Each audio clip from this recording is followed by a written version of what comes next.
Hi there and welcome. My name is Dr. Marlena Jabara, and I'm the proud founder of RadPodSquad. The RadPodSquad Fellowship offers an immersive learning experience tailored specifically to podiatric imaging. RadPodSquad combines comprehensive curricula, cutting-edge techniques, and on-demand access to training that will provide you with the new knowledge and skills that you need to boost your confidence in imaging and truly make a difference in treating your patients. Check us out today, radpodsquad.com. Every grouping has recommendations as to how to treat this. I present the Infectious Disease Society of North America, their guidelines, because it's very important that we understand how to obtain samples of the infection so that we decrease our antibiotic resistance that's occurring across the globe. The Infectious Disease Society of America has clinical practice guidelines to help us make the diagnosis. So what they would like you to do when you see a long-standing or deep ulcer is to see whether or not there's a positive probe to bone test. By using a steel-based needle, we want to understand whether we can get up to the level of the bone.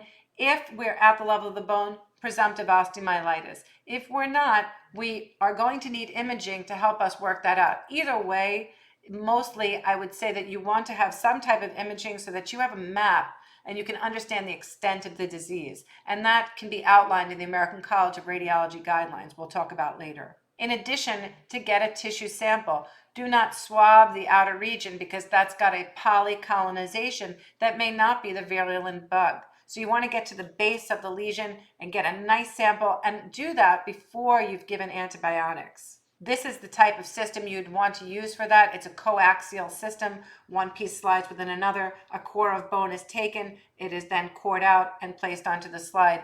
And then we can assess and grow that in culture to see whether or not we can isolate the organism. How good is that? That's considered the gold standard, but there are errors inherent. If we sample an area of necrotic bone, you may find that there is no fastidious organisms to be isolated. Polycolonization is common, so that's another error. And if they're pre-treated, which they commonly are taking chronic antibiotics to heal this wound, they may not actually be able to grow the organism, so it may take some time that we can't afford. So, of course, there are limits to the bone biopsy. What they want you to do, the Infectious Disease Society says get an x-ray. There's strong evidence that an x-ray will help guide your treatment.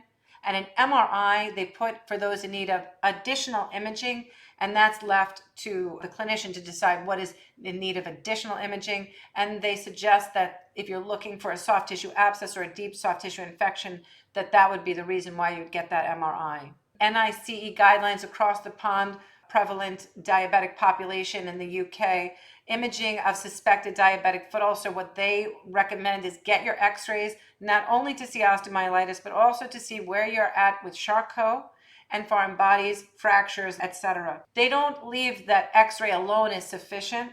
And if the x-ray does not help you confirm or deny what you're doing next, they want you to go on to an MRI. And if that is not sufficient, you can go on to a TAG nuclear medicine white blood cell study.